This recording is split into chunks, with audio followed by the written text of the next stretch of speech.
श्री परमात्मने नमः। ओम वासुदेवाय नमः। ओम व्यासदेवाय नमः। ओम जगन्नाथदासाय नमः। ओम गणेशाय नमः। हे माँ सरस्वती तमें कंठरे बस, मैं कंठरे बस। अति बड़ी जगन्नाथ दास का रचित श्रीमद् भागवत महापुराण पंचम स्कंधर आज एकविंश अध्याय में श्रवण करिबा। एही अध्यायर प्रथम भागरे पद्यांतरी एवं द्वितीय भागरे यार व्याख्या श्रवण करिबा।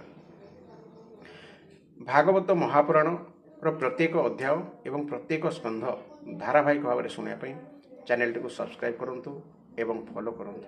यूट्यूब रे यार नाम रही शास्त्र ज्ञान 6918 स्पेस DKS करके सर्च करंतु एवं सब्सक्राइब करंतु। एठारे श्रीमद् भागवत महापुराण प्रथम स्कंध प्रथम अध्याय धारावाहिक भाव में पोस्ट करा जाय आसुछि। एही अध्याय सूर्य को रथ और ताहार गति विषय वर्णना करा जायछि। तेबे आसंतु आरंभ करिबा पंचम स्कंध एकविंश वा 21तम अध्याय। आकाशे रवि संचरण एकविंशरे तावनन श्री शुक उवाच भुवन कोश परिमाण कहिलु जेते कलक्षण एमंत दिवी मंडलर लक्षण शुण नृपवर। देवी मंडल अर्थात स्वर्ग लक्षण शुण नृपवर चणक बेनी फाल जेने एककु आरेक समाने तेसन धरा परिमाण दिवी मंडल जे समान ए मध्य अंतरिक्षे रही सूर्य त्रिलोक कुतापई अयन बेनी भाग होई उत्तर दक्षिणे भ्रमई मंदखी प्रभा बेग सम दिन राति बे निराजन मकर ठारू राशि जेते दीर्घ स्रजान जुगहते विशुबे समान कुपाई पुणी दीर्घस्वे बढ़ई तुला में सभी शुभ पाई अहोरात्र समान होई नकटी 51 लक्ष योजन प्रमाण प्रत्यक्ष मानस तर गिरी तही इंद्रर पुर विराजई पूर्वभागरे से मेरुर देवधा निनाम ताहार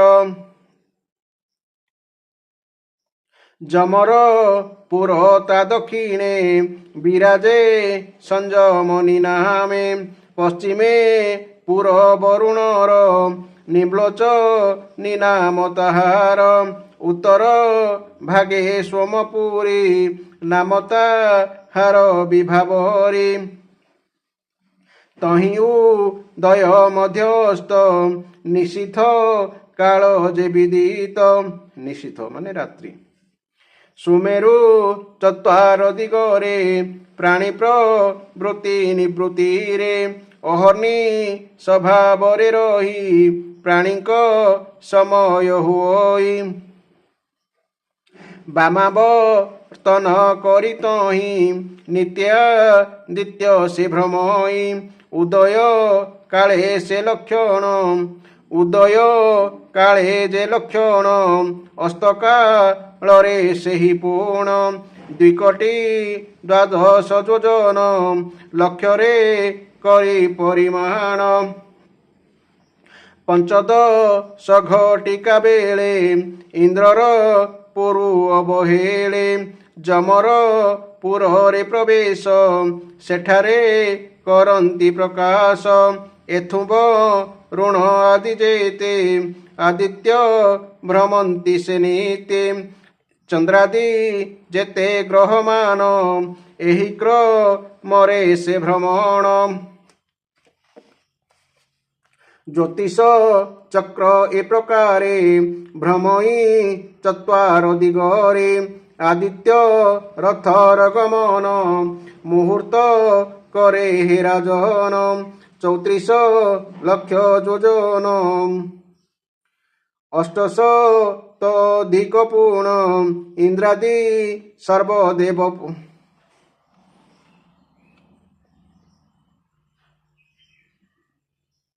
আদিত্য রথর গমন মুহূর্ত করে হে রাজন।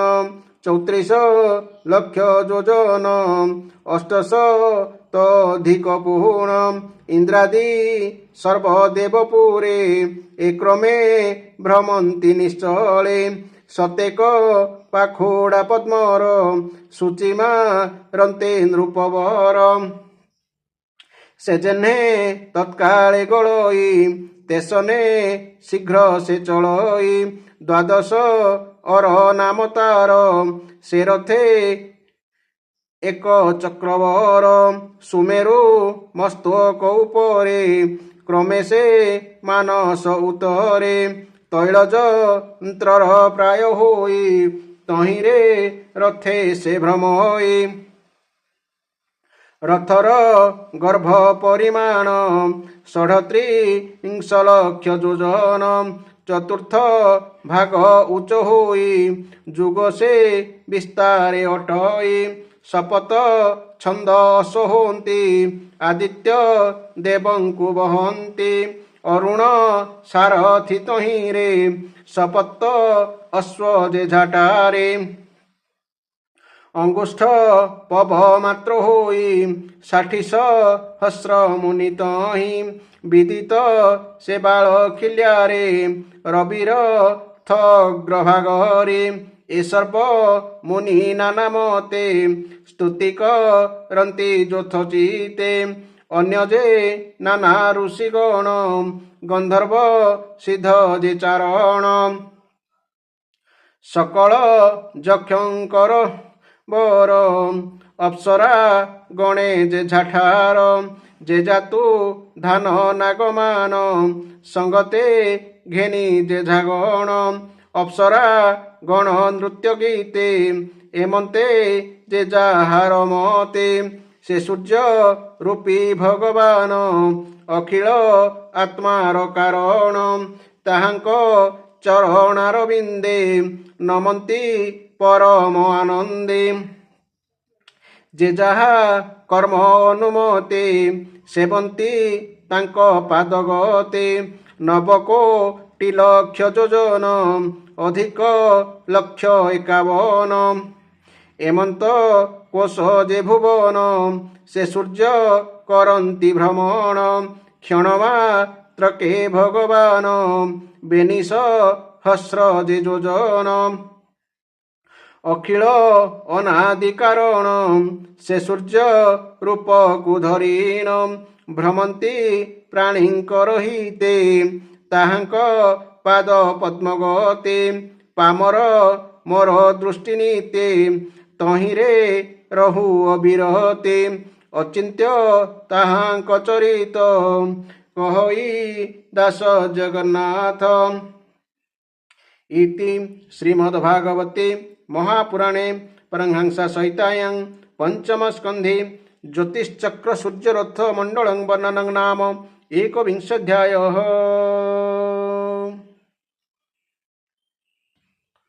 ବର୍ତ୍ତମାନ ଏହି ଅଧ୍ୟାୟର ଆମେ ବ୍ୟାଖ୍ୟା ଶ୍ରବଣ କରିବା। ଶ୍ରୀ ଶୁକଦେବ କହିଚାଲେ, ରାଜନ, ପରିମାଣ ଓ ଲକ୍ଷଣ ସହିତ ଏହି ଭୂମଣ୍ଡଳର ସମୁଦାୟ ବିସ୍ତାର ବିଷୟରେ ମୁଁ ତୁମକୁ କହିଦେଲି। ଏହି ସବୁ ପରିମାଣ ଓ ଲକ୍ଷଣ ଆଧାରରେ ବିଦ୍ୱାନମାନେ ଦିଉଲୋକର ପରିମାଣ ଓ ଲକ୍ଷଣ ମଧ୍ୟ କହିଦେଇଥାନ୍ତି। ଚଣା ବା ମଟରର ଗୋଟିଏ ଫାଳର ଆକାରରୁ ଯେପରି ତାହାର ଅନ୍ୟ ଫାଳଟିର ଆକାର ଜାଣି ହୋଇଯାଏ, ଭୂଲୋକର ଆକାରରୁ ଦିଉଲୋକର ଆକାର ମଧ୍ୟ ସେହିପରି ଜାଣିହୁଏ। ଦିଉଲୋକ ମାନେ ଅନ୍ତରିକ୍ଷ। ଏହି ଦୁଇ ଲୋକର ମଧ୍ୟଭାଗରେ ଅନ୍ତରିକ୍ଷ ଲୋକ ରହିଛି। ଅନ୍ତରିକ୍ଷ ଲୋକ ହେଉଛି ଉକ୍ତ ଦୁଇ ଲୋକର ସନ୍ଧିସ୍ଥଳ। ଏହାରି ମଧ୍ୟଭାଗରେ ରହି ଗ୍ରହ ଓ ନକ୍ଷତ୍ରମାନଙ୍କର ଅଧିପତି ଭଗବାନ ସୂର୍ଯ୍ୟ ନିଜର ଉତ୍ତାପ ଓ ଆଲୋକ ଦ୍ୱାରା ତିନି ଲୋକକୁ ଉତ୍ତପ୍ତ ଓ ଆଲୋକିତ କରନ୍ତି। ସୂର୍ଯ୍ୟ ଉତ୍ତରାୟଣ, ଦକ୍ଷିଣାୟନ ଓ ବିଶ୍ୱତ୍ ନାମକ ଯଥାକ୍ରମେ ମନ୍ଦ, ତୀବ୍ର ତଥା ସମଗତିରେ ଭ୍ରମଣ କରନ୍ତି। ଏପରି ଗତି କରୁ କରୁ ସମୟ ଅନୁସାରେ ସେ ମକର ଆଦି ରାଶିମାନଙ୍କରେ ଯଥାକ୍ରମେ ଉଚ୍ଚ, ନୀଚ ଓ ସମସ୍ଥାନରେ ପହଞ୍ଚି ଦିନ ଓ ରାତିକୁ ବଡ଼, ସାନ ବା ସମାନ ଅବଧି ବିଶିଷ୍ଟ କରିଥାନ୍ତି। ସୂର୍ଯ୍ୟ ଯେତେବେଳେ ମେଷ ଅଥବା ତୁଳା ରାଶିରେ ରହନ୍ତି ସେତେବେଳେ ଦିନ ରାତି ସମାନ ହୋଇଯାଏ। ସେ ଯେତେବେଳେ ବୃଷ ଆଦି 5ଟି ରାଶିରେ ଗତି କରନ୍ତି ସେତେବେଳେ ପ୍ରତ୍ୟେକ ମାସରେ ରାତ୍ରି କାଳର ଅବଧି ଗୋଟିଏ ଗୋଟିଏ ଘଡ଼ି କମି ଚାଲେ ଏବଂ ସେହି ହିସାବରେ ଦିନର ଅବଧି ବଢ଼ି ବଢ଼ି ଚାଲେ। ସେ ଯେତେବେଳେ ବିଛା ଆଦି 5ଟି ରାଶିରେ ଗତି କରନ୍ତି ସେତେବେଳେ ଦିନର ଅବଧି କମି କମି ଯାଇ ରାତି ବଢ଼ି ବଢ଼ି ଚାଲେ। ଏପରି ଭାବରେ ଦକ୍ଷିଣାୟନ ଆରମ୍ଭ ହେବା ପର୍ଯ୍ୟନ୍ତ ଦିନ ବଢ଼ି ଚାଲେ ଏବଂ ଉତ୍ତରାୟଣ ଆରମ୍ଭ ହେବା ପର୍ଯ୍ୟନ୍ତ ରାତି ବଢ଼ି ବଢ଼ି ଚାଲେ। ବିଦ୍ୱାନମାନେ କହନ୍ତି ଯେ ସୂର୍ଯ୍ୟଙ୍କର ମାନସୋତ୍ତର, ଯାହାକି ଆମେ 20 ଅଧ୍ୟାୟ ବା 30 ଶ୍ଲୋକ ଦ୍ରଷ୍ଟବ୍ୟ ବା ଦେଖିବା, ବିଦ୍ୱାନମାନେ କହନ୍ତି ଯେ ସୂର୍ଯ୍ୟଙ୍କର ମାନସୋତ୍ତର ପର୍ବତ ପରିକ୍ରମା କରିବା ମାର୍ଗର ଦୈର୍ଘ୍ୟ 9,51,00,000 ଯୋଜନ ବା 76,08,00,000 ମାଇଲ। ଏହି ପର୍ବତ ଉପରେ ମେରୁର ପୂର୍ବ ଦିଗକୁ ଇନ୍ଦ୍ରଙ୍କର ଦେବଧାନୀ ପୁରୀ, ଦକ୍ଷିଣକୁ ଯମରାଜଙ୍କର ସଞ୍ଜମନୀ ପୁରୀ ଓ ପଶ୍ଚିମକୁ ବରୁଣଙ୍କର ନିମ୍ଲୋଚନୀ ପୁରୀ ଓ ଉତ୍ତରକୁ ଚନ୍ଦ୍ରଙ୍କର ବିଭାବରୀ ନାମକ ପୁରୀ ବା ନଗର ରହିଛି।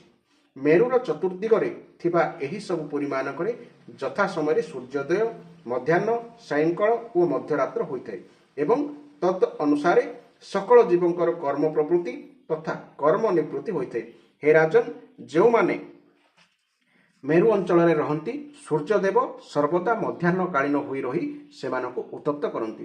ସୂର୍ଯ୍ୟ ନିଜର ଗତି ଅନୁସାରେ ଅଶ୍ୱିନୀ ଆଦି ନକ୍ଷତ୍ରମାନଙ୍କ ଆଡ଼କୁ ଗତି କଲାବେଳେ ସେ ମେରୁର ନିଜର ବାମ ପଟେ ରଖି ଗତି କରନ୍ତି ସତ, କିନ୍ତୁ ସେ ମେରୁକୁ ନିଜର ଦକ୍ଷିଣ ପଟେ ରଖି ଗତି କଲାପରି ବୋଧ ହୁଅନ୍ତି, କାରଣ ମେରୁକୁ ସର୍ବଦା ନିଜର ଦକ୍ଷିଣ ପଟେ ରଖି ବହୁଥିବା ପ୍ରବାହ ନାମକ ବାୟୁ ସୂର୍ଯ୍ୟଙ୍କ ସମେତ ସମସ୍ତ ଜ୍ୟୋତିର୍ମଣ୍ଡଳକୁ ଘୂରାଉଥାଏ। ସୂର୍ଯ୍ୟ ଭଗବାନ ଯେଉଁ ପୁରୀରେ ଉଦୟ ହୁଅନ୍ତି ତାହାର ବିପରୀତ ଦିଗରେ ଥିବା ପୁରୀରେ ଅସ୍ତ ହେଲା ପରି ଦେଖାଯାଆନ୍ତି। ସୂର୍ଯ୍ୟ ଯେଉଁଠି ନିଜର ଉତ୍ତାପ ଦ୍ୱାରା ମଧ୍ୟାହ୍ନରେ ଲୋକଙ୍କ ଦେହରୁ ଝାଳ ବୁହାଉଥାନ୍ତି ତାହାର ଠିକ୍ ବିପରୀତ ଦିଗରେ ଥିବା ସ୍ଥାନରେ ସେତେବେଳେ ସେ ମଧ୍ୟରାତ୍ର ରଚି ଲୋକଙ୍କୁ ଗଭୀର ନିଦ୍ରାରେ ଶୁଆଇ ଦେଇଥାନ୍ତି। ଯେଉଁ ସ୍ଥାନର ଲୋକଙ୍କୁ ମଧ୍ୟାହ୍ନରେ ସୂର୍ଯ୍ୟ ସ୍ପଷ୍ଟ ଦେଖାଯାଆନ୍ତି ସୂର୍ଯ୍ୟାସ୍ତ ପରେ ସେଠାକାର ଲୋକେ ସୂର୍ଯ୍ୟକୁ ଦେଖିବାକୁ ପାଆନ୍ତି ନାହିଁ। ଇନ୍ଦ୍ରପୁରୀକୁ ଯାଇ ଯମରାଜଙ୍କ ପୁରୀରେ ପହଞ୍ଚିବାକୁ ସୂର୍ଯ୍ୟଙ୍କୁ 15 ଘଡ଼ି ବା 6 ଘଣ୍ଟା ସମୟ ଲାଗେ। ସେହି ସମୟ ମଧ୍ୟରେ ସେ 2,37,75,000 ଯୋଜନ ଅର୍ଥାତ୍ ପୂର୍ଣ୍ଣମଣ୍ଡଳର 1/4 ପଥ ଅତିକ୍ରମ କରନ୍ତି। ସେହି ରୀତିରେ ସେ ଯମଙ୍କ ପୁରୀରୁ ବରୁଣଙ୍କ ପୁରୀକୁ, ବରୁଣଙ୍କ ପୁରୀରୁ ସୋମଙ୍କ ପୁରୀକୁ ଓ ସୋମଙ୍କ ପୁରୀକୁ ଇନ୍ଦ୍ରଙ୍କ ପୁରୀକୁ ଯିବାକୁ 6 ଘଣ୍ଟା ନେଇ ସମାନ ସମାନ ପରିମାଣ ପଥ ଗତି କରି ଚାଲିଥାନ୍ତି। ଚନ୍ଦ୍ର ଆଦି ଅନ୍ୟ ଗ୍ରହମାନେ ମଧ୍ୟ ଜ୍ୟୋତିଷଚକ୍ରର ଅନ୍ୟ ନକ୍ଷତ୍ରଙ୍କ ସହିତ ଉଦିତ ଓ ଅସ୍ତ ହୁଅନ୍ତି।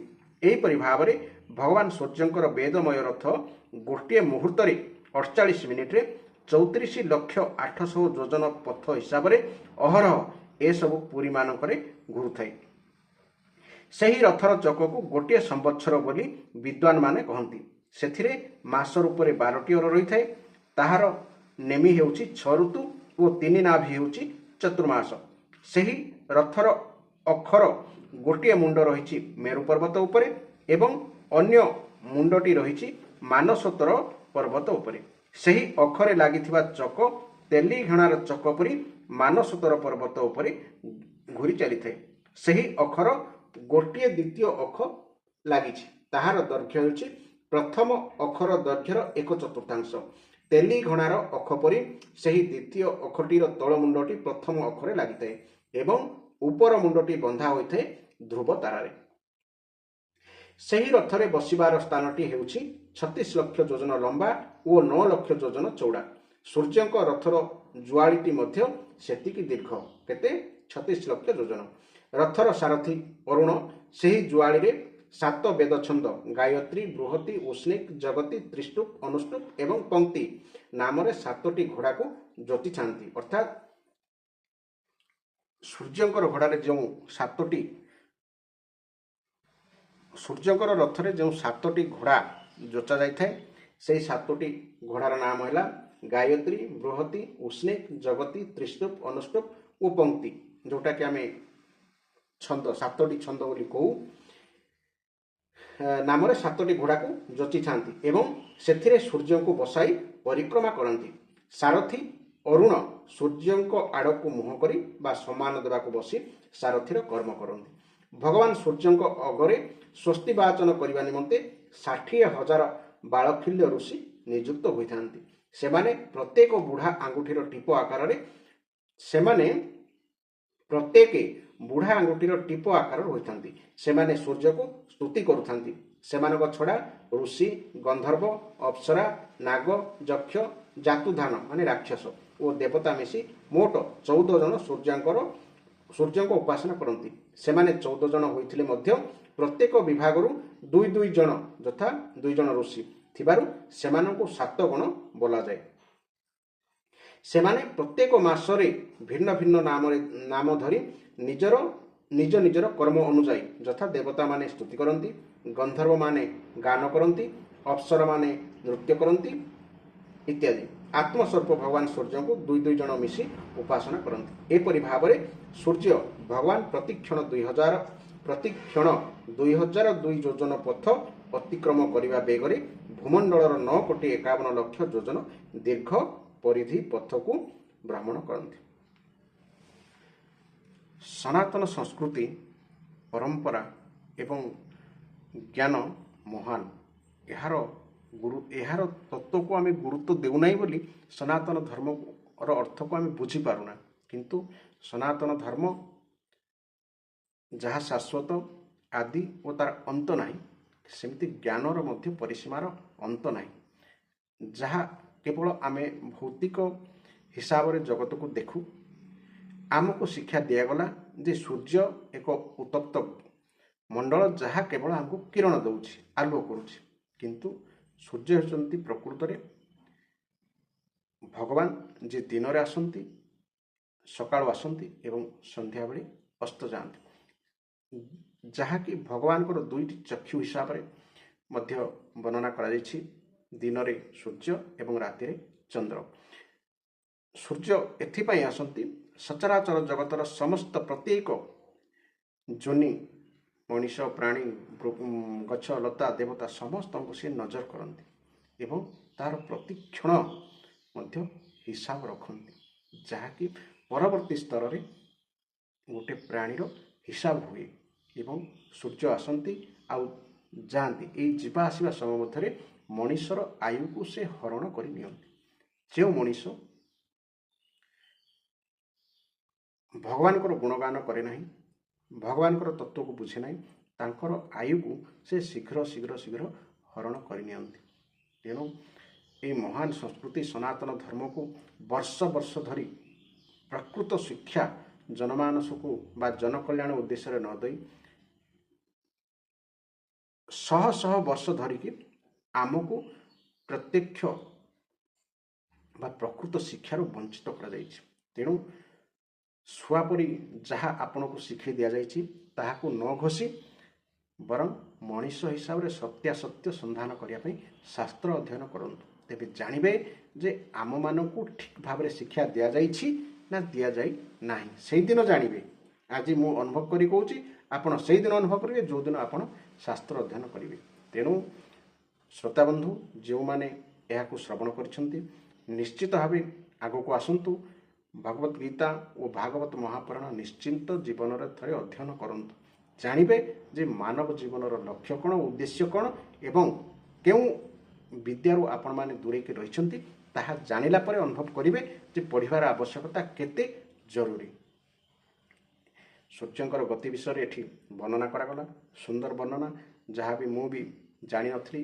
ଭାଗବତ ମହାପୁରାଣ ପ୍ରଥମ ଥର ମୁଁ ପୂର୍ବରୁ ଅଧ୍ୟୟନ କରିଥିଲି, କିନ୍ତୁ ଯେତେବେଳେ ଦ୍ୱିତୀୟ ଥର ଅଧ୍ୟୟନ କରୁଛି ତାହା ଅତି ଦ୍ୱିତୀୟ ଥର ଅତି ସାର ଗର୍ଭକ କଥା ମୁଁ ବୁଝିପାରୁଛି, କିନ୍ତୁ ପ୍ରଥମ ଥର ମୁଁ ବୁଝିପାରିନଥିଲି, ଏଇଟା ଦ୍ୱିତୀୟ ଥର ଭଲ ଭାବରେ ବୁଝିପାରୁଛି। ତେଣୁ ଏହି ଅଧ୍ୟାୟକୁ ଆପଣ ଯଦି ବୁଝିପାରୁନାହାନ୍ତି ଆଉ ଥରେ ଶୁଣନ୍ତୁ, ତାପରେ ନହେଲେ ଆଉ ଥରେ ଶୁଣନ୍ତୁ, ଜାଣିବେ ଏ ଅଧ୍ୟାୟର ମହତ୍ତ୍ୱ କେତେ। ଭଗବାନ ଆପଣଙ୍କୁ ଆଶୀର୍ବାଦ କରନ୍ତୁ, କୃପା ପ୍ରାପ୍ତ ହୁଅନ୍ତୁ। ଜୟ ଜଗନ୍ନାଥ, ଜୟ ଜଗନ୍ନାଥ, ଜୟ ଜଗନ୍ନାଥ।